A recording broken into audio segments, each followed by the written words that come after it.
Assalamualaikum warahmatullahi wabarakatuh. Alhamdulillah rabbil alamin wassalatu wassalamu ala rasulillah Muhammad ibn Abdullah wa ala alihi wa ashabihi wa mawala. Yang saya muliakan Ibu Anggita Anggirana MH, mudah-mudahan beliau serta keluarganya diberikan kesehatan, diberikan rezeki yang lancar oleh Allah Subhanahu wa taala. Baiklah, saya Muhammad Sabran, semester 6 HKI. Saya di sini akan sedikit memaparkan tentang pengertian hukum adat dan ciri-cirinya. Dalam kamus besar, hukum adat itu adalah aturan yang lazim diturut atau dilakukan sejak dahulu kala, cara kelakuan yang sudah menjadi kebiasaan, wujud gagasan kebudayaan yang terdiri atas nilai-nilai budaya, norma, hukum, dan aturan yang satu dengan yang lainnya berkaitan menjadi suatu sistem. Itu pengertian adat. Ciri-cirinya sudah apa? Yaitu tidak tertulis dalam bentuk perundangan dan tidak dikodifikasi. Yang kedua, tidak bersusun secara sistematis.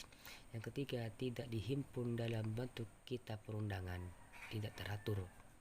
Itu ciri-cirinya. Contohnya sudah apa? Contohnya itu seperti aktivitas kepercayaan atau upacara yang dilakukan secara turun-temurun. Contoh ada istiadatnya adalah upacara pernikahan adat Jawa, upacara potong gigi di Bali, atau tradisi lainnya. Nah, itu kalau di Madura itu seperti kita kawinan itu harus membuat kocor, bacit. Nah, itu seperti adat istiadatnya. Nah, itulah sedikit tentang pengertian dan ciri-cirinya hukum adat. Sekian dari saya. Assalamualaikum warahmatullahi wabarakatuh. Bismillahirrahmanirrahim. Saya Muhammad Abba Aslam, pemateri kedua dari kelompok pertama, membahas tentang kebiasaan hukum adat, bahwa sejarah perundang-undangan di Indonesia membedakan pemakaian istilah kebiasaan dan adat, yaitu adat kebiasaan di luar perundang-undangan dan adat kebiasaan yang diakui oleh perundang-undangan, sehingga menyebabkan munculnya istilah hukum kebiasaan atau adat yang merupakan hukum tidak tertulis dan hukum yang tertulis. Di negara Belanda tidak membedakan istilah kebiasaan dan adat. Jika keduanya bersifat hukum, maka disebut hukum kebiasaan yang berhadapan dengan hukum perundangan. Kebanyakan masyarakat umum jarang menggunakan sebutan hukum adat. Yang sering digunakan dalam pembicaraan adalah adat saja. Dengan menyebut kata adat, maka yang dimaksud adalah kebiasaan yang pada umumnya harus berlaku dalam masyarakat bersangkutan. Misalnya adat Jawa, maka yang dimaksud adalah kebiasaan berperilaku dalam masyarakat Jawa. Begitu pula jika dikatakan adat Palembang, adat Batak, adat Jawa, adat Minangkabau, adat Jambi, dan sebagainya. Kemudian dalam perkembangannya, hukum adat mengandung dua arti. Yang pertama, hukum kebiasaan yang bersifat tradisional, disebut juga hukum adat. Penjelasannya adalah hukum yang dipertahankan dan berlaku di lingkungan masyarakat hukum adat tertentu. Contohnya hukum adat Batak, hukum adat Jawa, dan lain-lain. Kemudian yang kedua, hukum kebiasaan adalah hukum yang berlaku dalam kehidupan masyarakat, dalam hubungan pergaulan antara yang satu dan yang lain, dalam lembaga-lembaga masyarakat dan dalam lembaga-lembaga kenegaraan, kesemuanya yang tidak tertulis dalam bentuk perundangan.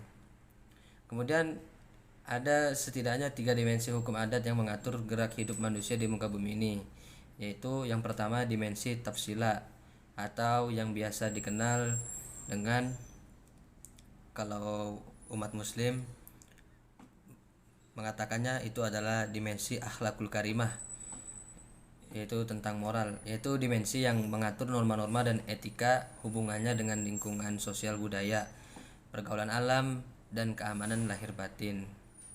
Kemudian yang kedua, yaitu ada dimensi adat krama, yaitu dimensi yang mengatur hukum dalam hubungan perluasan keluarga perkawinan yang syarat dengan aturan-aturan hukum adat yang berlaku di masyarakat.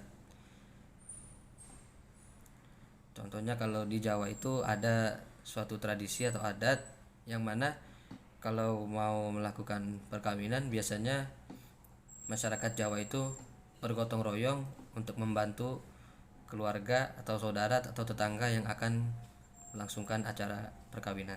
Kemudian yang ketiga, dimensi adat pati atau gama, yaitu dimensi yang mengatur tata cara dan pelaksanaan upacara ritual kematian dan keagamaan, sehingga dimensi adat pati kerap disebut sebagai dimensi adat gama, disesuaikan dengan ajaran agama masing-masing. Contohnya seperti kalau kaum Nahdien, biasanya kalau yang meninggal itu agama Islam, terusus bangsa NU, kalau setelah meninggal itu ada melakukan doa bersama, kemudian tahlil. Kemudian kalau yang bukan NU kayak seperti Salafi itu tidak melaksanakan tahlil. Jadi ada juga agama lain yang mayatnya itu dibakar, tapi kalau umat Islam mayatnya itu dikubur.